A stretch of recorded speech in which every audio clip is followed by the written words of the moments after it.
Hello guys, welcome back to unlock new English. ഇന്നത്തെ new word എന്ന് പറയുന്നത് knit പിക്ക് എന്നാണ്. എന്താണ് ഈ നിറ്റ് പിക്ക് എന്ന് പറയുന്നത്? Find out or point out minor mistake.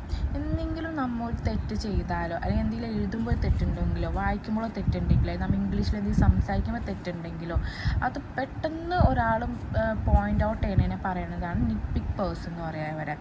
For example, he always knit pick my grammar when I testing. എന്തെങ്കിലും ഞാൻ മെസ്സേജ് അയച്ച് ഇംഗ്ലീഷിൽ അയക്കും, എന്തെങ്കിലും ഗ്രാമർ മിസ്റ്റേക്ക് ഉണ്ടെങ്കിൽ അവൻ പോയിൻ്റ് ഔട്ട് ചെയ്യും. അവനൊരു നിറ്റ് പിക്ക് പേഴ്സണാണ് വെച്ചാൽ മൈനർ മിസ്റ്റേക്ക് പോലും അവൻ പോയിൻ്റ് ഔട്ട് ചെയ്ത് പറയും.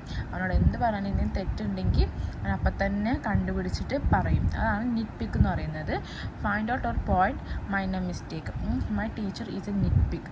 അതെന്ന് വെച്ചാൽ എൻ്റെ ടീച്ചർ നിറ്റ് പിക്കാണ്. നിറ്റ് പിക്ക് മീൻസ് എന്ന് വെച്ചാൽ ഫൈൻഡ് ഔട്ട് ചെയ്യും minor mistakes when I write anything on the board. ഞാൻ ബോർഡിൽ എന്തെങ്കിലും എഴുതുമ്പോൾ എൻ്റെ ടീച്ചർ ഫൈൻഡ് ഔട്ട് ചെയ്ത് പറയും മൈനർ മിസ്റ്റേക്സ്. അതാണ് ഈ നിറ്റ് പിക്ക് എന്ന് പറയുന്നത്. സോ അത്രേ ഉള്ളൂ ഗൈസ്. Thank you.